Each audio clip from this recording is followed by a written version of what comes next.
Alrighty, so once again, I have spent a good bit of my downtime this week playing on the pack, and I have been doing a ton of nether exploration.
So yeah, as you can see, we have stocked up on plenty of netherite, as well as some, but not all netherite gear. You're going to see why, hopefully, in today's episode. But right now, we have stocked up on so many food items. I don't even, like, I got all these brown mushrooms because I've been working on getting more fertilized soil for our farm. And so all of this over here is just rich farmland. If I take a look here, you'll see it's just rich soil farmland. And when it grows, or when it spreads and you finish, like, letting your composting process, it grows these mushrooms and grows them up to mushroom colonies. And mushrooms will accelerate the growth. If we take a look here, you can see it all the way. Oh, it doesn't show up here. That's okay. We'll look at it from here. You can see mushrooms will speed up these organic composts into rich soil. So between water, sunlight, being adjacent to other rich soil and being adjacent to mushrooms, it's pretty quick. And so as a result, we had all these mushroom colonies grown. We now have 624 brown mushrooms. And we have so many food items now that I've been just kind of organizing them in here. And I did say that this was going to be a kitchen. So for a kitchen, I'm thinking that we should do Farmer's Delight stuff for now, and then we will decorate and improve it as we go. So Farmer's Delight has some pretty interesting components to it. So I've been gathering with my Silk Touch axe, I've been gathering campfires as I run around. So we've got some campfires ready. We should be good to make everything that we need here for 2 stoves. And then we're also going to need a cooking pot and a skillet. So we should get those going as well. For now, I'm going to break my 2 smokers and put our stoves down. Thinking probably put them down right here. And then we're going to I need some bricks. And so I could just use a cutting board. And I think that's what I'm going to do. I'm also going to grab some countertops. I think countertops are going to be great. I'm probably going to make them out of walnuts, because I've been farming a little bit of walnut somewhere. There it is. I think I'm going to do these. I like these. And we can do a couple of cabinets as well.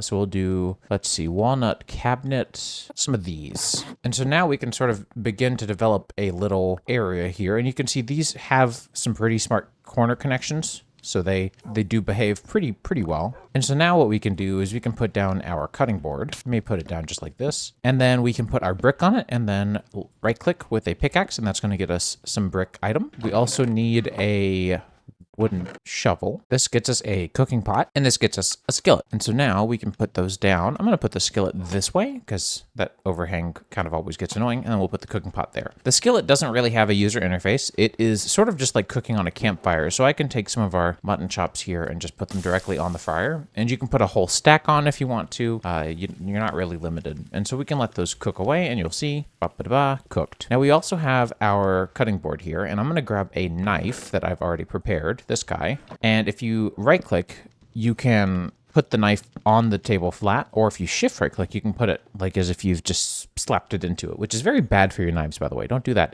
It dulls them pretty quickly. But anyways, the diamond knife here, you don't have to use diamond specifically, is very good for cutting up things, which is cool. But then the cooking pot is also incredibly versatile. And so we're going to be using both parts of that today. So I want to get started. We've been harvesting sugarcane. And I believe sugar for us right now has this alternate recipe that is a little bit more affordable. So what we can do is put the sugar cane in our offhand and just keep right clicking. And I'm just going to spam right click with both hands.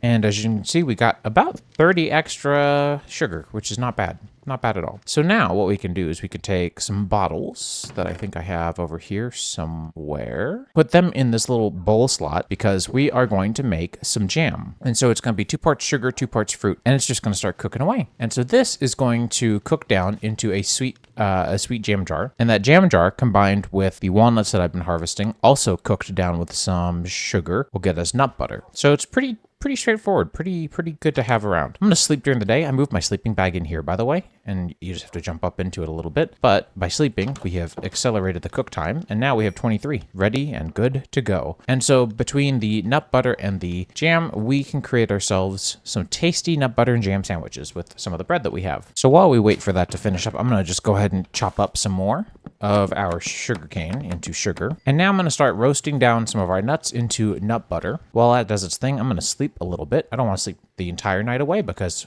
this should be done pretty quickly. But we can start to turn these into some tasty sandwiches, just like so. Now, these nut butter and jelly sandwiches have a ton of nourishment, and they are truly incredible being regenerated while we go and do some more dangerous exploration stuff today, because we are going to be partaking in some dangerous stunts, that's for sure. All right, one other thing that I did that I forgot to talk about is I upgraded my backpack all the way up to the diamond tier. In fact, I did that for all of our backpacks. Forgot to enable backpacks, but you can see it there along with both of my cloaks, so that's kind of funny. And then we have also upgraded all these to diamond as well. And then in my main backpack here, I've installed an experience pump upgrade, which will pump up any experience that it can. As you can see, it's full.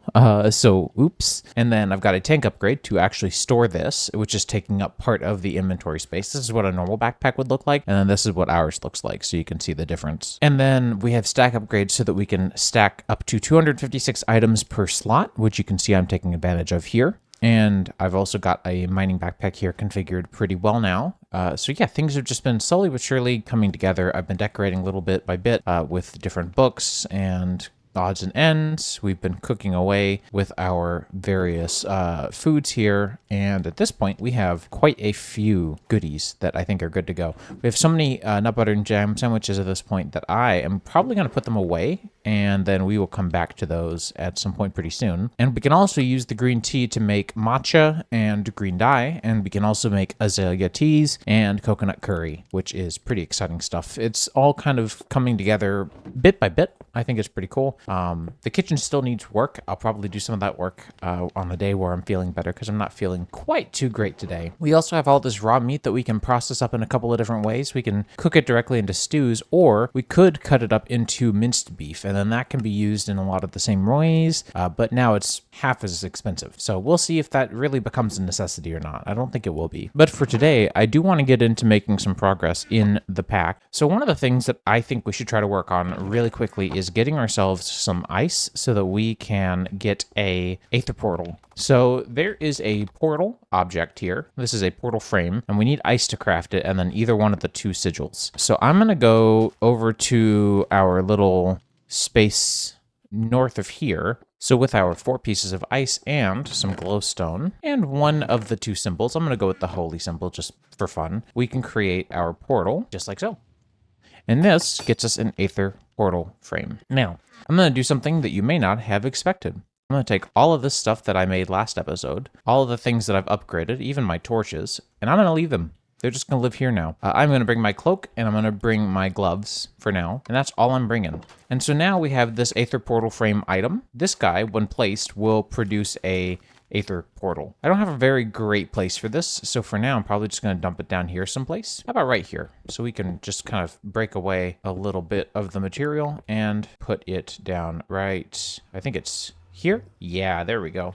And now we have an Aether portal. Now, if you've never played with the Aether before, the Aether is fascinatingly cool. Welcome to the Aether, and this is why I brought my Raven cloak with me. We are in the middle of nowhere, and we already have our life threatened.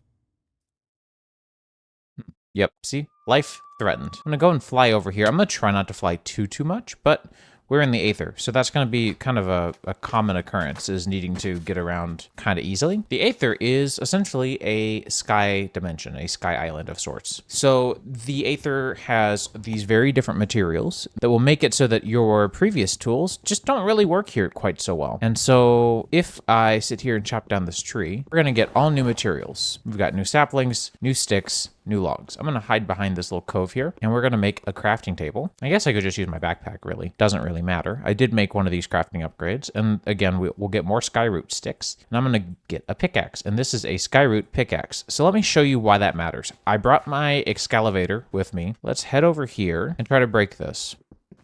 Wow, for a diamond pickaxe, that is not very fast. Meanwhile, this is very fast. Not to mention, we're getting 2 holy stone each time we break a block, because the base tier wood, or skyroot in this case, tools will drop 2 of a material. So when mining holy stone or ambrosium ore, it will be doubled. And so this is very nice because you can always get 2, and that lets you move up to the next tier pretty quickly. Very importantly, as well, as you can do the same thing for the axe. Now, I actually don't remember if that applies to the way that the tree chop mod works. So I'd be curious to see. So we should get 10 if it does. And it doesn't. We got 6. So that's 5 and then the double for the 1 block that I did break. So definitely worth breaking while sneaking if you want that double. Oh, or maybe these just don't double. That could very well be the case. Ooh, right away we found the kind of thing that I'm here for. But I am not ready for it yet, I don't think. I am going to mark it, though. This will be a bronze dungeon entrance. Very exciting stuff. You can see there's a chest down there, and actually that's the boss dead ahead. But again, we are so not ready yet. So yeah, the Aether is its own whole different thing. If you came here without a Raven's Cloak and you were to fall down to the sky layer, down to this cloud layer, but if you fall down to the air clouds down here, you're actually completely safe. You can walk around on them. You can, bounce around a little bit. You do sink quite a bit, but it is not that bad. I brought my Raven's Cloak, so I'm going to use that a bit to my advantage here. And then we've got some crystal leaves here. I'm going to go ahead and grab these because if we were to find a cockatrice, which I haven't yet, but I certainly don't want to, then we could use the crystal apples that these drop to basically cure ourselves of the poison. They work sort of like an antidote. So if you have played with the Aether before and you have some familiarity, we have a couple of add-ons that make this very interesting and very fun to play. So it's still kind of a new and refreshing change, even if you're not too, or even if you're already pretty familiar with it. And if you're not familiar with it, then you probably wouldn't notice either which way. But there's still a lot of good stuff in this pack, regardless, and a lot of fun stuff. These crystal logs are very pretty, and you may sometimes get a sapling. I don't think we lucked out with one this time. So, okay, I've gotten some skystone already. Let's go ahead and make a better pickaxe. This is going to be a holystone pickaxe, and the holystone pickaxe will sometimes give you ambrosium. Now, the reason I didn't bring my torches here is because torches cannot survive at such a high altitude. There's not much air up here for fire. So there's no point in trying to bring them. Instead, you need ambrosium torches. And you can get ambrosium either by finding the ore, for example, right here, which I'm actually going to use my skyroot pickaxe because we'll get 2 of it. And then we can use our sticks here to make ambrosium torches. And ambrosium torches will survive just fine in either here or the overworld. Now we're going to use the holystone pickaxe to break these purple ores called zanite. And that's going to get us basically the equivalent of iron. So we have the equivalent of stone, or equivalent of wood, equivalent of stone, and this is going to be the equivalent of iron. I also saw some down here, so I'm going to grab that. And as a result of the Aether using such different materials, everything hits a little harder when you come in with the wrong kind of armor or the wrong tools. So again, it's not worth trying to make your original tools work here. I think honestly the better bet, and one of the things that I've kind of been considering this playthrough, is you could just use Aether tools in the overworld and just daily drive Aether tools, which I think maybe what I do if I can get enough enchanted graphite, which is essentially the diamond tier. And that's also part of why I didn't bother upgrading my pickaxes to netherite, even though we have some available. This is Viridium. Viridium is an ore added by one of the add-ons. In this case, this is from Aether Redux. And Aether Redux is Viridium ore smelts into ingots that you can use as a material to upgrade your storage drawers and as a tool material, and then they can be infused to make them stronger, but it's only for a short amount of time, so I don't tend to use Viridium. It's kind of one of those resources that I just use mainly as a material, but feel free. It does not have an armor equivalent. It only is used for tools, but it's still pretty cool stuff nonetheless. We have an air whale. They are totally passive.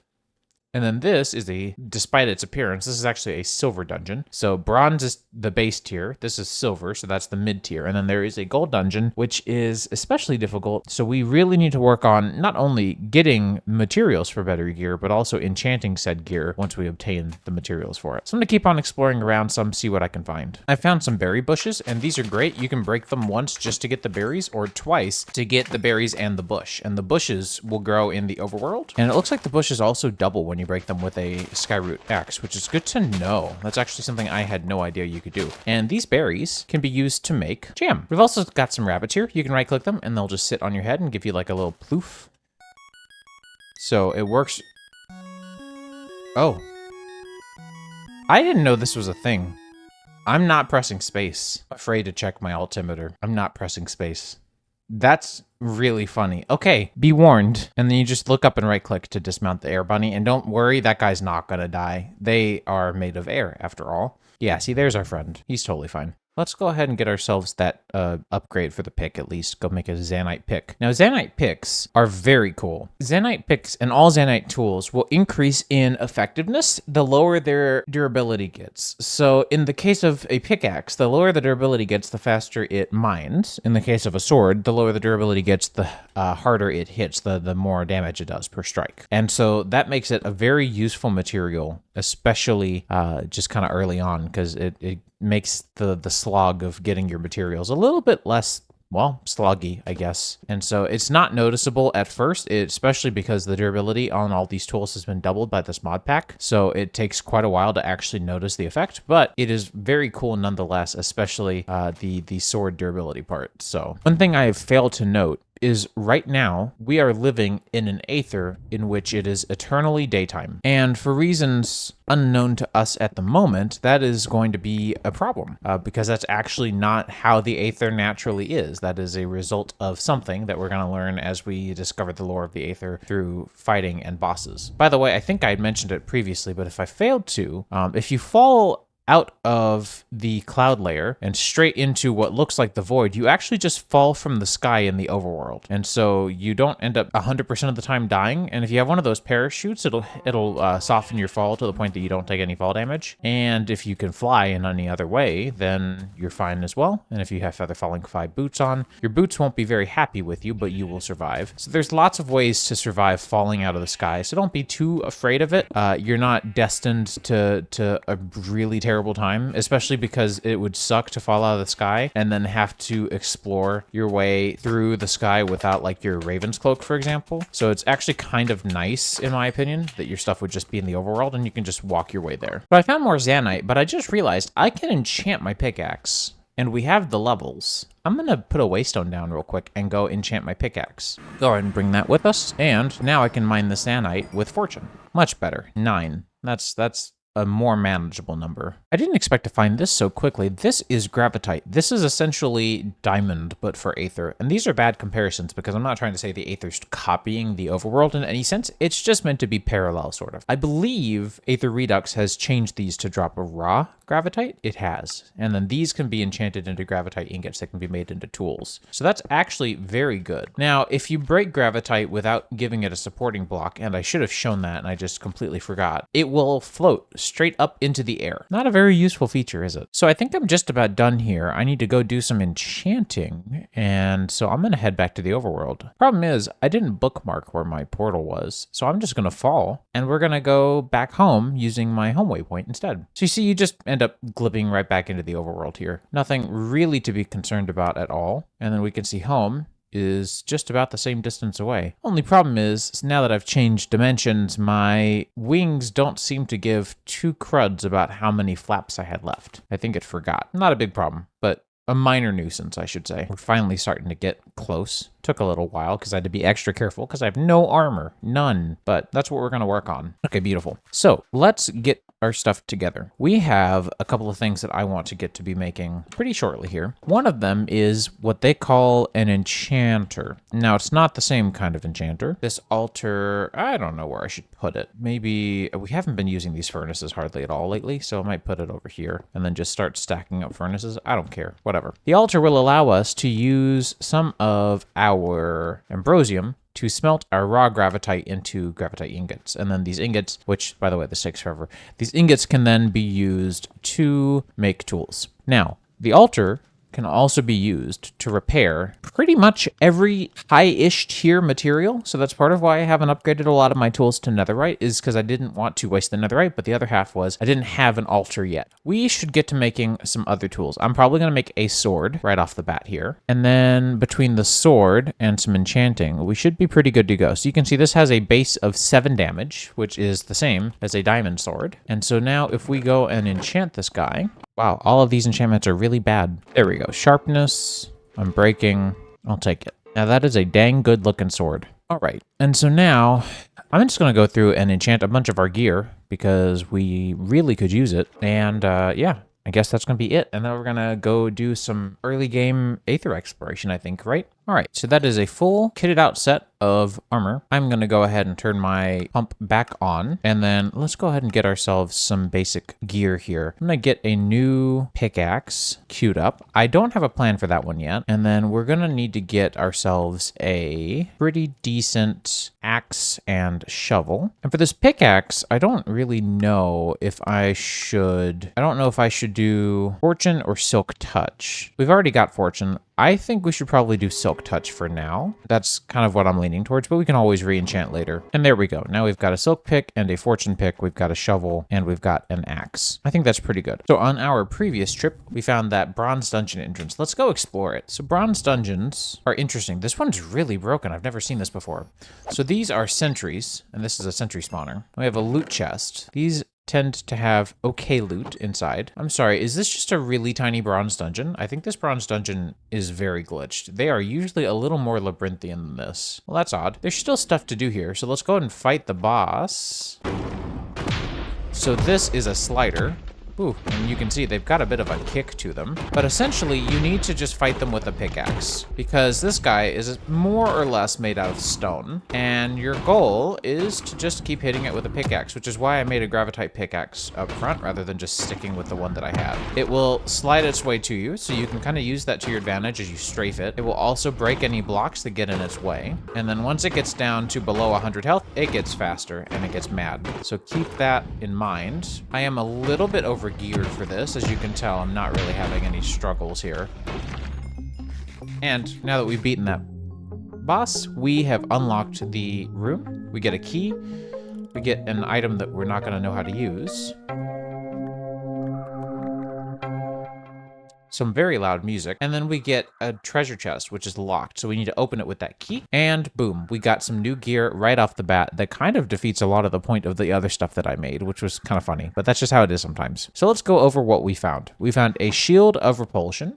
This guy, beautiful. It can take unbreaking, and it goes in the body slot. So I'm not going to use it at the moment, but you can see it gives you like a little shield around your body, and it's okay. It's all right. It's not my favorite, but it is definitely very useful nonetheless. We do, however, get a Neptune chestplate, legging, and gloves. We got lightning knives, and then we have a hammer of king bee dogs and a cloud staff. We also got a golden dart. I'm not going to take that, though. I've also decided to take the treasure chest with me because you can, and it just works like a chest, except it's stone looking, which I think is kind of fun to play with. You can also rename them with your anvil, so it doesn't always have to say bronze treasure chest whenever you open it. That gives us quite a bit. Now, the reason we need this is for things in blood magic, and strangely enough, we've already unlocked blood magic. That was pretty quick, right? You may look at this and say, wow, we skipped right through everything else and whatnot. Well, not really, because you're going to need to come back around for all of the different dungeons at some point. But before we do any of that, let's take a look and see what some of these rewards were. So these lightning knives, when thrown, summon lightning. I'm sure you're absolutely baffled by this information. The hammer of king bee dogs, now a Mojang developer, will throw a projectile and has a cooldown, but it is a good way to take care of these nasty zephyrs. As they say, it is the ultimate banhammer, and I can't say that I disagree. We have Neptune gloves, which doesn't really do much more than our netherite ones, except they may be a little more potent in the Aether. I don't actually know if the gloves have a change to the effect that they perform. I'm not 100% sure on that. And then we already went over the repulsion shield. The Zanite ring doesn't really do much as far as I'm aware, but if you don't know, if you're ever unsure, you can just take a look at your book of lore. Now, I have made it so you can put it inside of the eccentric tome, so that is our second book here, and we can just take a look. A ring which allows you to mine faster. It doesn't last long, so use it wisely, which means you can put unbreaking on it. The Neptune chestplate is found in Bronze Dungeon. It allows for faster swimming in water combined with the Iron Bubble. This armor set is super for defeating underwater temples, which is good to know, and also inclination to use it in the overworld. You can see that shield of repulsion. It blocks most projectiles. It reflects the projectiles back and takes a little bit of damage. And then the cloud staff, which I haven't used, will summon little cloud minions that will fight for me. Look at these guys. Look at them. Little friends. Little cloud friends. Aha, we found more gravitite. So now I can show off that it will float upwards, and that does propagate all the way down the line. So that is just something to keep in mind. As it happens, I've stumbled upon a gold dungeon. I don't need this right now, so no thank you, but also waypoint. because these are not easy to find. All right, I found another bronze dungeon. Hopefully this one generated a little more normally. This bug again, I swear, how many times do I have to fix this? The Aether Redux team keeps messing around with variables. That's a mimic, and that's what's annoying is I didn't want it to be identifiable. It's supposed to blend into the looter texture, but it doesn't always, and that's really frustrating. So now we know that that's a mimic, but they still have good loot. There's our slider. Oh, we got a record. Fun. We have a sentry spawner. And another mimic. And I think all that's left for us at this point is our bestie. There we go. Easy peasy. Let's see what this chest has for us. Okay, we have an agility cape, an airbound cape. We have some amber, more lightning knives. Let's see. I don't remember what the airbound cape does. Allows the wearer to double jump. Okay, we don't really need that. And then a slightly rare cape makes the wearer's legs stronger, therefore they can walk up blocks instantly. Don't really need that at the moment. Aether tuned by Noise Storm. Wasn't sure if there was anything exciting there. Not really, but at least that's a better look at what a normal dungeon like this is supposed to look like. Slightly more threatening, a little more to get into before you just do the thing, you know? That other one was really kind of disappointing. But anyways, I think that's pretty good progress for a single day in the Aether, a single episode in the Aether. Not bad. We should go take a... Oh, hey, wait, hang on. I saw you. A5. That's not bad. Yeah, I think we should definitely start looking into gearing up a little bit more before we go to a silver dungeon, because those can be tough.